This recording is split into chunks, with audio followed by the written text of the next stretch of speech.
Ya wale wote ambao basi wanajumuika nasi kwenye awamu hii ya Staftahi, tumpe nafasi mgeni wetu tuweze kumtambua, alafu tuongelee masuala mawili matatu kwenye Staftahi kabla tuweze kuondoka. Karibu sana.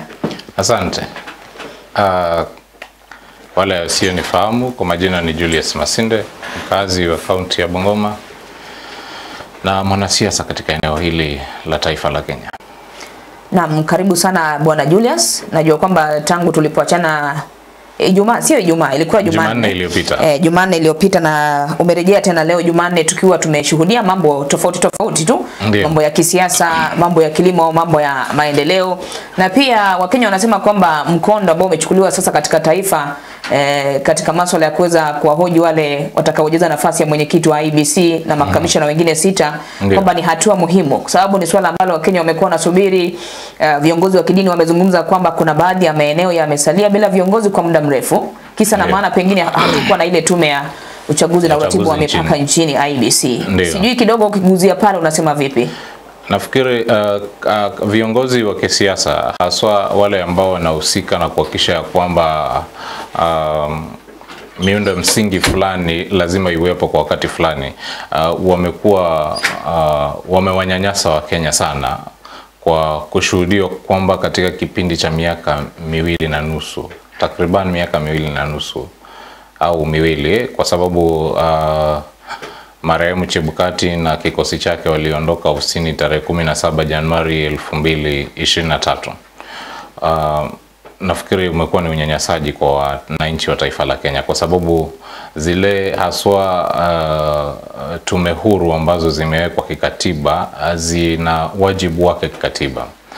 Nafikiri kuna karibu chaguzi zinazosalia kutekelezwa karibu 15 hivi za maeneo bunge, pengine 30 za wodi ambazo zimetokea kutokana na kuaga dunia kwa waliokuwa wanashikilia zile nafasi, na pengine zile ambazo uamuzi wake ulibatilishwa na mahakama. Na chaguzi hizi huwa zinafanyika pindi tu zinapotokea ndani ya siku 90. Kuna maeneo ambayo kwa sasa yamesalia bila wabunge, bila wakilishi bunge kwa takriban miaka 2. Sio jambo la kufurahisha kabisa.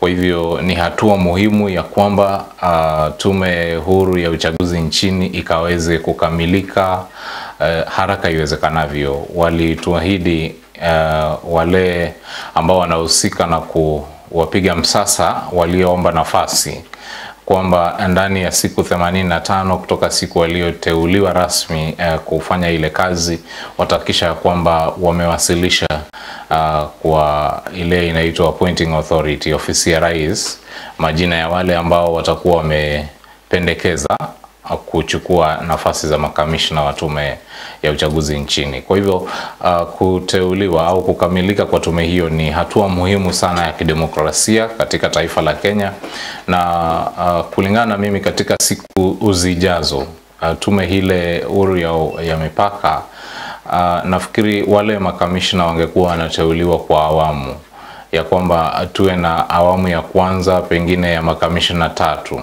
awamu ya pili makamishna wengine 3, awamu ya 3 ya makamishna wengine pengine 1 au 2.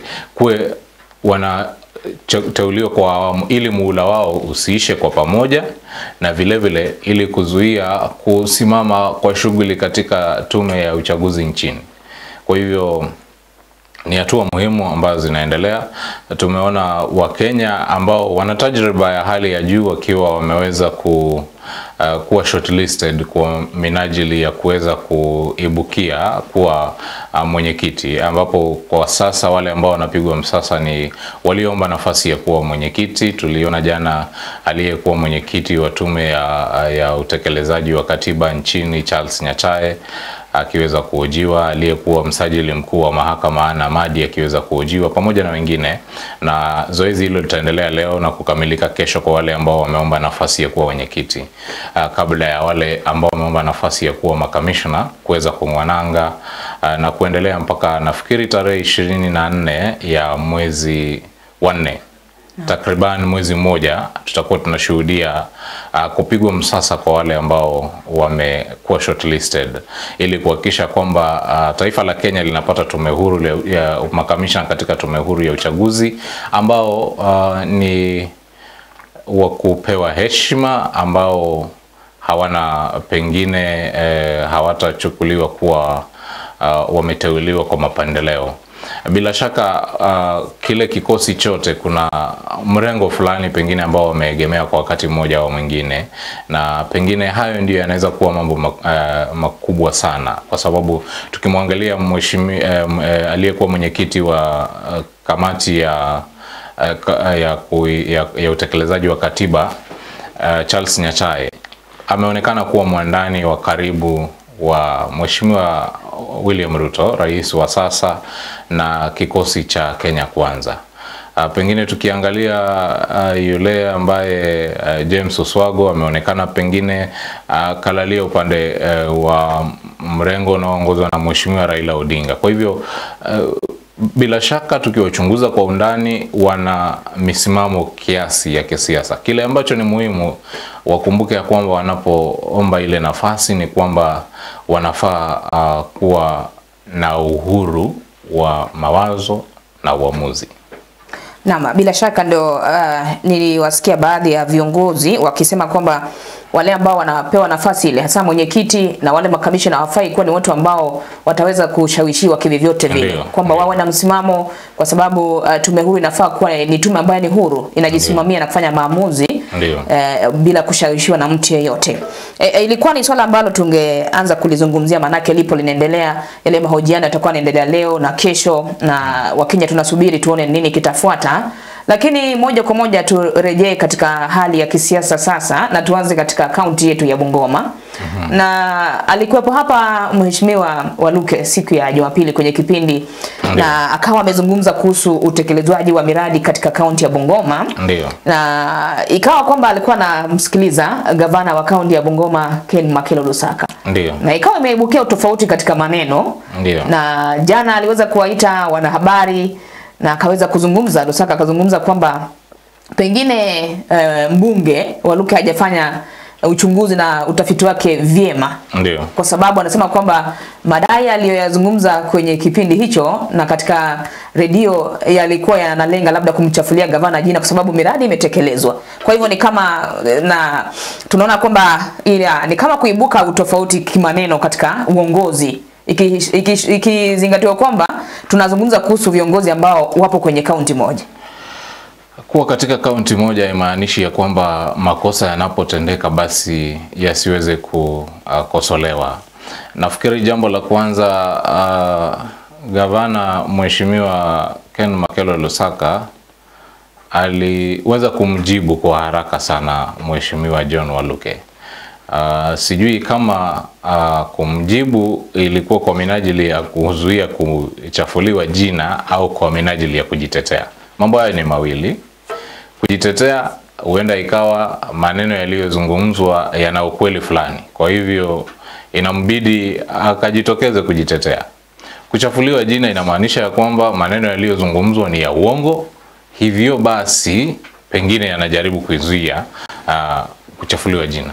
Lakini mahali nilipo ni kwamba ningelikuwa Mheshimiwa Ken Makelo Lusaka, ikiwa maneno yaliyoongelewa hayakuwa ya ukweli, basi singehitaji kuwaita wanahabari. Wakati mwafaka ungefika, ningeulizwa tu na wanahabari maswali hayo. Singehitaji kuwaita, ila ningeachilia maneno yale kwa sababu ninajua hayana ukweli.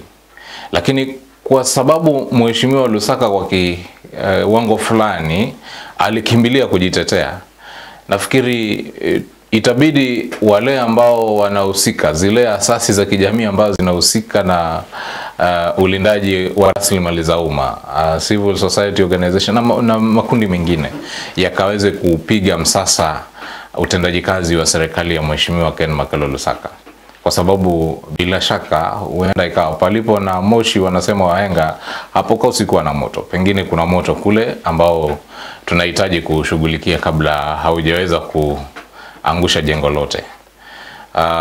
Hayo ndiyo maoni yangu, kwa sababu hapo mbeleni kumekuwa na maneno fulani ya cheche za maneno, Mheshimiwa seneta wa kaunti ya Bungoma, Mheshimiwa David Wafula Wakoli, kwa wakati fulani kasema ya kwamba shughuli za upanzi wa maua na miti katika maandalizi ya sherehe za Madaraka mwaka jana uliopita ilikumbwa na ulaghai na udanganyifu na ufujaji wa pesa.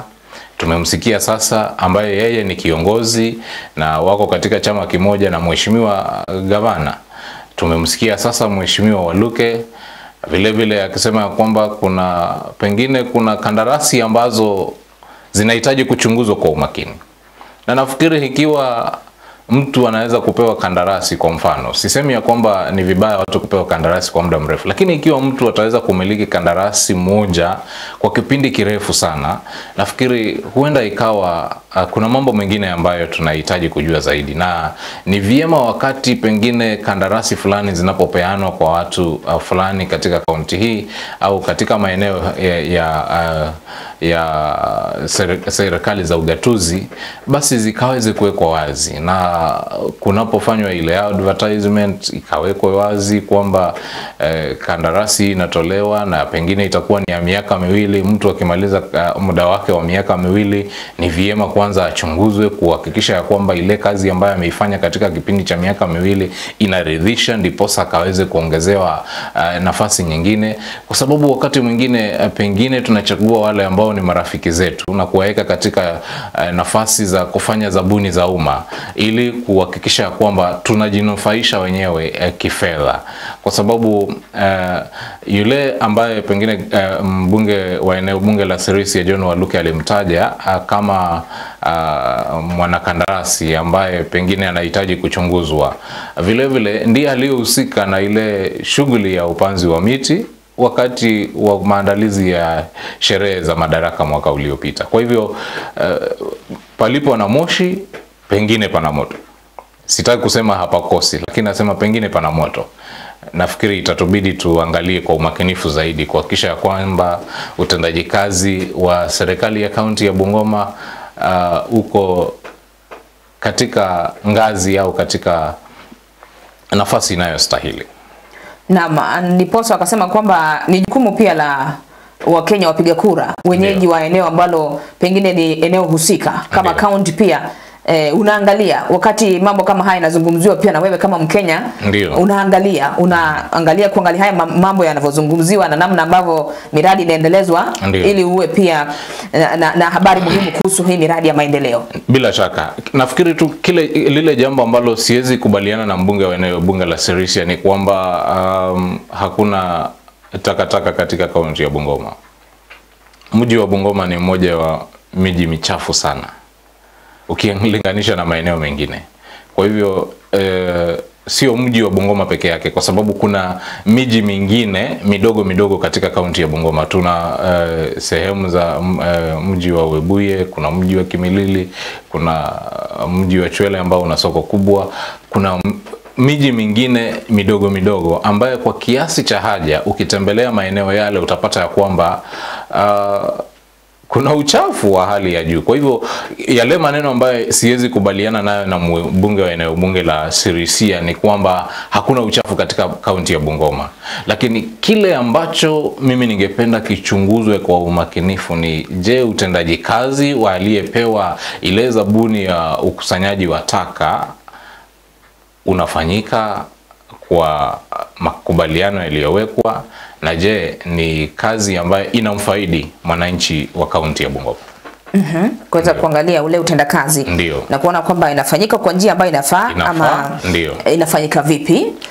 Na tukizidi kuangazia swala la mambo ya wale viongozi ambao tuliwachagua, tuliona kwamba alienda kutizama mechi mbunge PK. Na kukatokea purukushani kidogo.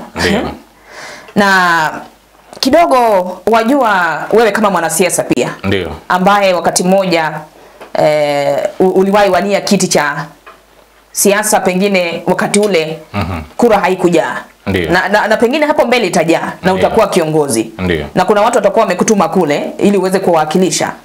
kuna vitu ambavyo kama kiongozi pia ukivitekeleza moja kwa moja ama waziwazi pia vinaashiria mambo fulani katika nafasi ya uongozi. Hatusemi kwamba labda mheshimiwa PK alifanya kosa, lakini katika misururu ya mambo ambayo amekuwa anayafanya na matamshi ambayo anakuwa anatoa, na alivyosema kuhusu kwamba vijana, alisema kwamba baada ya kuweza kugongwa hapa na pale, akasema kwamba alikuwa na nafasi ya kuweza kufanya jambo lolote lakini hakutaka mambo mengi, na akasema next time iwapo atakuwa attacked na vijana pia anaweza akachukua hatua ambayo haitakuwa labda hatua nzuri. Na kuna wakati amesikika akizungumza kuhusu mheshimiwa Raila Amolo Odinga. Kwa hivyo sijui kama kiongozi ambaye amepewa nafasi ya kuongoza sehemu fulani ya taifa la Kenya anafaa kuwa na hulka ya aina gani? Mheshimiwa PK Salasya na Mkenya mwingine yote, kwanza wana haki wakitaka kuhudhuria au kutazama michezo yote inayofanyika katika taifa la Kenya bila kuzuiliwa, kwa sababu ni haki yao kwa wazalendo na kushuhudia na kushangilia timu za taifa ya Kenya. Hilo ni jambo la kwanza. Jambo la pili, viongozi wanafaa kuwa na nidhamu ya kiwango fulani ambayo pengine wanapokaribia umma unawapa ule mtazamo wa heshima, kwa sababu ndio maana wametwikwa lile taji kwamba hao ni waheshimiwa. Kiwango fulani wanahitajika kuonesha nidhamu ya hali ya juu. Nafikiri mahali nilipo kwa sasa, mheshimiwa PK Salasya hajikuwa akionyesha ile akiipa hadhi ile taji ya uheshimiwa, kwa sababu sio hata kwa katika uwanja wa michezo wa Nyayo hapo siku ya Jumapili peke yake, ila ukifuatilia pamoja na mtandao zake za kijamii, yale mambo ambayo yanafanya mheshimiwa PK Salasya hayaonyeshi kana kwamba yeye ni kiongozi wa hadhi, kwa sababu tunazungumzia mihadarati na kuwalinda watoto wetu kutokana na mihadarati, lakini unapata mheshimiwa PK Salasya anajirekodi katika mtandao wa TikTok na mambo mengine akiwa ameshikilia madawa ya kulevya, na hana aibu yoyote vile kuonekana ya kwamba yeye anajua ya kwamba anafuatwa na kikundi fulani cha vijana katika jamii, pengine wanafunzi walioko shuleni wanapomwona akifanya vitendo kama vile. Je, ni mfano gani wanaiga kutoka kwake?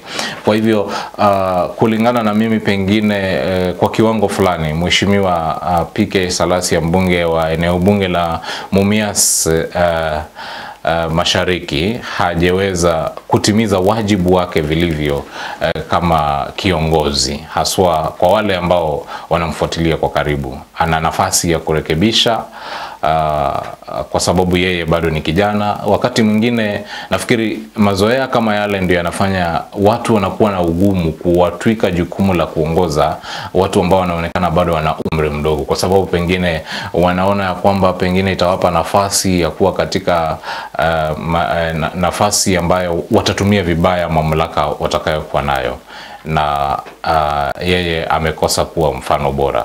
Hiyo ni kulingana na mimi.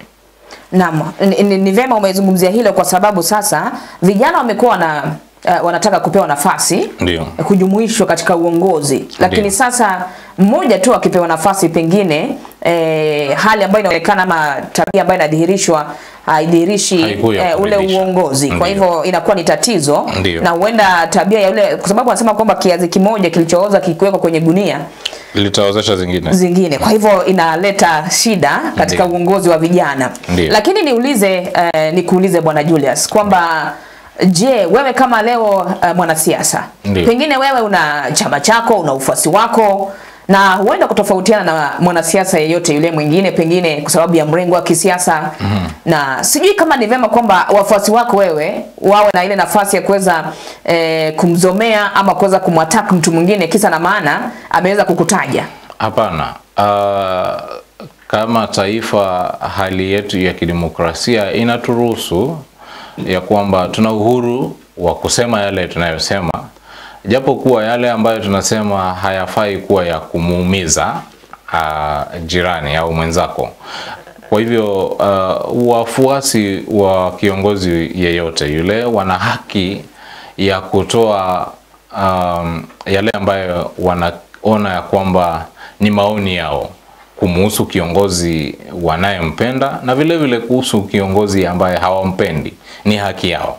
Lakini kile ambacho hakifai kuruhusiwa katika nchi ya demokrasia ni kwamba yale ambayo tunaona hayaturidhishi basi tunayatumia kama kigezo ili kuweza kuwaumiza wale ambao wako katika upinzani au katika mrengo tofauti na sisi. Nafikiri hilo ni jambo ambalo kama Wakenya tunastahili sana kuweza kuelewa ya kwamba kila Mkenya ana nafasi yake ya kikatiba kuweza kujichagulia ni nani atakayemuunga mkono kwa njia gani na wakati mgani, lakini vile vile wakati tunapowaunga mkono basi tutumie ile nafasi kuona ya kwamba pengine tuna wafuasi wengi kuliko wengine, na hivyo basi tukatumia ile nafasi kuweza kukosesha sehemu fulani ya jamii ya taifa la Kenya amani kwa sababu ya yale ambayo tunayafikiria. Naam, wajua wakati mwingine tukikupa nafasi ya uongozi, wewe kama mwanasiasa, uende kama wewe umechukua nafasi ya uongozi, kwa mfano kama mbunge, kwa mfano kama senator, alafu ukaongea matamshi kuhusu, kwa sababu tumekuwa tunazungumza kuhusu matamshi ya chuki, mambo ya ukabila na uchochezi ambayo yalimpelekea pakubwa aliyekuwa naibu rais Rigathi Gachagua wakasema kwamba anakuwa ni kiongozi ambaye anaangazia eneo moja tu kwa sababu ya kuweza kuzungumzia jamii moja, ukabila na ikampeleka mahali ambapo si pazuri. Sasa wakati wewe kama kiongozi unazungumza kwamba jamii fulani katika utamaduni wao, katika kitu ambacho hawakifanyi, kwamba kumbe kufanya kitu fulani katika jamii fulani inamuongezea mtu akili. Na wewe ni kiongozi katika sehemu fulani. Labda ni eneo la Magharibi ndio, labda ni kaunti ya Bungoma ndio. Lakini wajua katika kaunti ya Bungoma ina kabila tofauti pia. Sijui kama hawa viongozi wetu pia kutopima maneno yao yanaleta mgawanyiko miongoni mwa Wakenya. Bila shaka.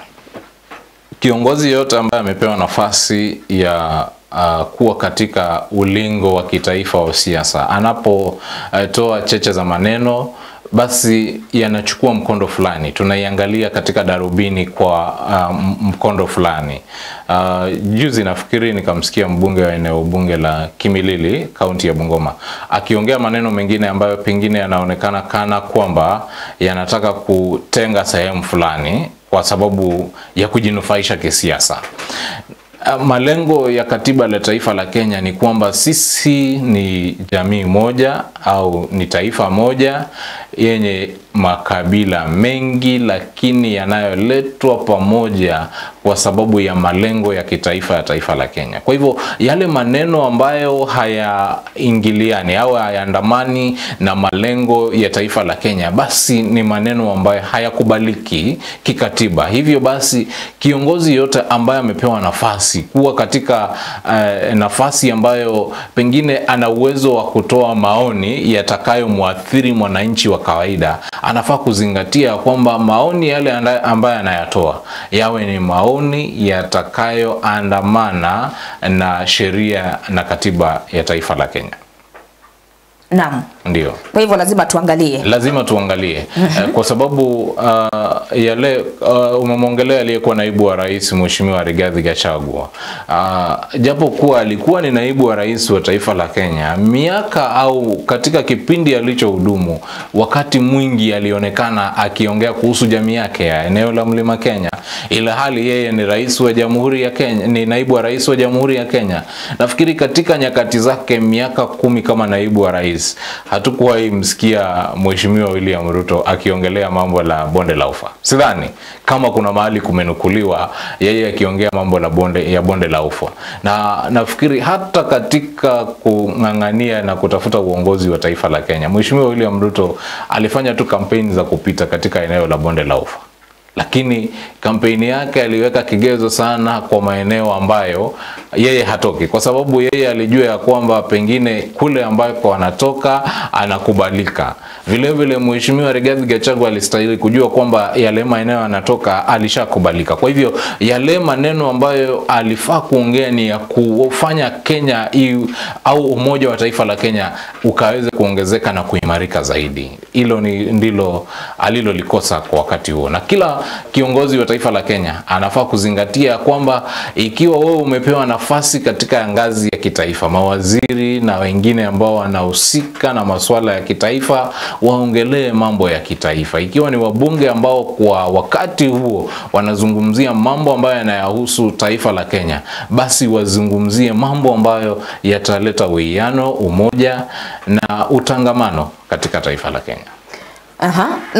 Nadhani kwamba ulipokuwa hapa siku ya Jumanne tulizungumza kidogo kuhusu swala la kuweza kubadilishwa na kuhamishwa wale makatibu wakuu. Tuliweza kuzungumza kidogo. Ndiyo. Na hatimaye ni swala ambalo likafanyika. Na tumewasikia baadhi ya watu wakizungumza hasa eneo la magharibi kwamba kuna mtu ambaye alikuwa na ule ushawishi kwamba kuna kiongozi ambaye amesukuma hilo swala hili lifanyike. Ndiyo.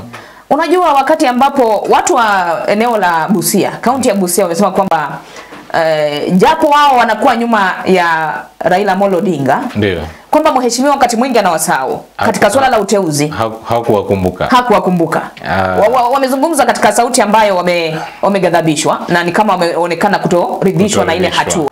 Vile vile seneta wa kaunti ya Narok mheshimiwa Ledama Olekina, vile vile wakati uteuzi huo ulipofanyika akaonekana kana kwamba anatoa malalamishi kidogo kwamba jamii ya Wamasai imeachwa nje, ingawa aliyekuwa mbunge mteule wa chama cha ODM Judy Pareno ni mmoja wale aliyeteuliwa na anatoka katika eneo hilo. Kwa hivyo sio kila mtu ambaye ataridhika na uteuzi ambao unafanyika, lakini pengine ukiangalia kwa darubini utapata ya kwamba kuna maeneo ambayo tunaweza sema kwamba wamefanya uamuzi wa kusimama nyuma ya mheshimiwa Raila Odinga kwa dhati kwa miaka mingi, lakini pengine katika zile nafasi ambazo zinatokea hawajefaidika sana.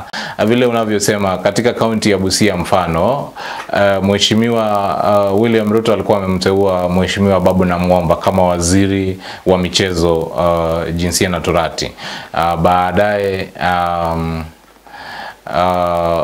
na pia vile vile akamteua anaitwa yule katibu wa mambo ya MSMEs Mangeni, akaweza pia kumteua kutoka kaunti ya Busia. Baadaye mheshimiwa Babu Namwamba kaondolewa katika ile nafasi katika yale mabadiliko ya baraza la mawaziri yaliyofanyika baada ya Juni 25 mwaka jana, akapoteza ile nafasi, lakini baadaye tuliona rais kamteua katika uwakilishaji nafikiri wa Jumuiya ya Umoja wa Mataifa.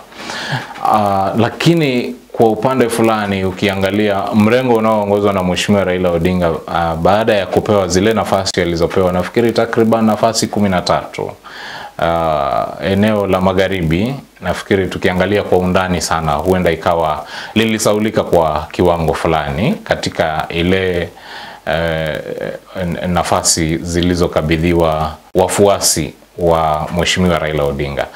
Kuna maeneo mengi, pengine maeneo ya Kisii vile vile walalamika kutokuwepo kwa mtu aliyepewa nafasi na mengine, lakini nafasi hizi haziko za kutosha kila jamii. Pengine tunahitaji kuangalia jinsi gani tunaweza kufanya ukarabati kidogo katika katiba ya nchi ili kuhakikisha kwamba pengine tunapopata mawaziri 22 kutoka pengine iwe kutoka katika jamii 22 tofauti, zile nafasi za ukatibu kwanza zipewe wale ambao hawajapata nafasi katika baraza la mawaziri, ili baada ya hao kupata ile nafasi kuhakikisha kwamba kila jamii imeweza kuwakilishwa katika meza ya kitaifa, basi sasa zile nafasi zilizobaki waanze kuangalia zile jamii pengine ambazo ni kubwa zaidi ziongezewe. Nafikiri tunahitaji kuangalia jinsi gani tunaweza kuupiga msasa katiba ya taifa la Kenya ili kuhakikisha ya kwamba serikali ya kitaifa ni serikali ambayo ni jumuishi zaidi kuliko ilivyo kwa sasa. Naam. Kwa sababu kwa sasa ni jumuishi ndio, lakini Wakenya pia wanahisi kama hawajaweza kushughulikiwa kikamilifu, kwamba haijumuishi Wakenya wote. Ndio. Na Wakenya as much as kuna wale ambao wanafurahia pengine katika ule uteuzi na nafasi tofauti tofauti, kuna wale ambao hawaoni kama iko sawa. Ndio. Kwa mfano wale wa Kenya ambao walikuwa namshabikia aliyekuwa waziri wa afya Susan Nakhumicha, walishabikia alipopewa nafasi katika ule uteuzi ambao umefanywa hivi majuzi. Lakini kuna watu ambao walisema lazima kama angerudi pale lazima angekuwa reassigned kwa sababu alikuwa ameondolewa. Lakini sasa wajua ni uamuzi wa mabadiliko katika uongozi. Hatusemi kitu. Tukimaliza pengine amezungumza aliyekuwa rais mstaafu Uhuru Kenyatta. Alizungumza akasema kwamba ni muhimu kama viongozi waliochaguliwa wataweza kuangazia changamoto ambazo zinawakumba wa Kenya. Na anasema kulingana na yeye anahisi kama kuna baadhi ya viongozi ambao tayari wamechoka. Wamechoka kweli kweli. Hawana ile nia ya kuweza kuwashughulikia wa Kenya. Wewe kama wewe ni kiongozi japo kwamba nafasi hauna moja kwa moja kwamba kuna una afisi ambao unawakilisha kama kiongozi wa kisiasa kama mwanasiasa. Unahisi kama ule usemi wa rais mstaafu una uzito fulani? Bila shaka una uzito kwa sababu yeye ni rais mstaafu, si tu mtu yoyote. Lakini je, marais wastaafu wa taifa la Kenya walikuwa wakifanya vipi katika nafasi zao? Tulikuwepo na kwa wakati mmoja tulikuwa na marais wawili wastaafu, Mheshimiwa Daniel Toroitich arap Moi na vile vile Mheshimiwa Mwai Kibaki, ingawa baadaye katika kipindi cha miezi 24 tukawapoteza wote wawili. Lakini walikuwepo kwa muda mrefu, takriban miaka 10 na zaidi walikuwepo. Tulikuwepo na marais wastaafu wawili. Je, walikuwa wanafanya vipi?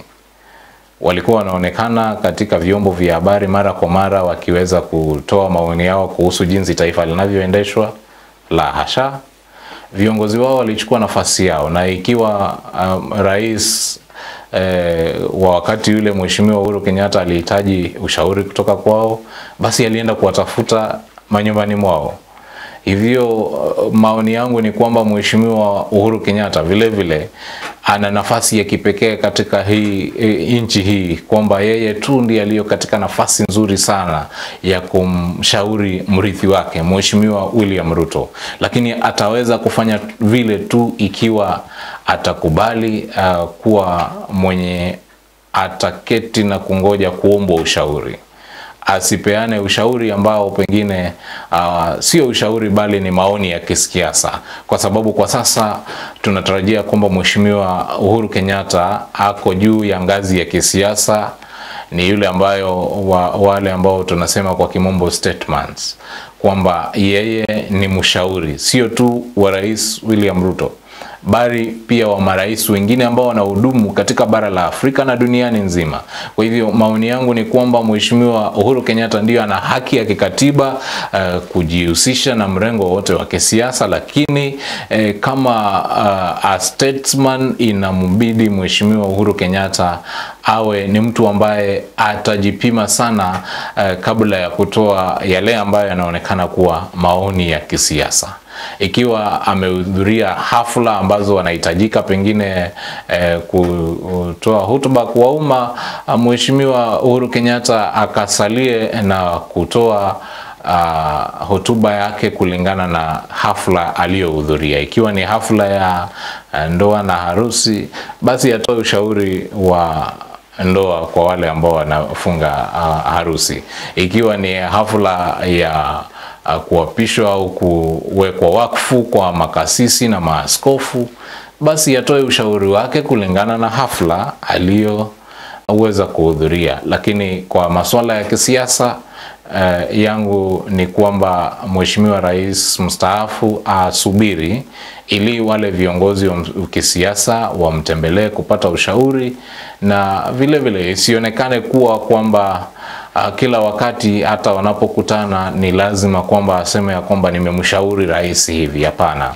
Niliona wakati mmoja walipokutana pengine katika kile kikao kilichofanyika kule nyumbani kwao eneo la Gatundu, ofisi ya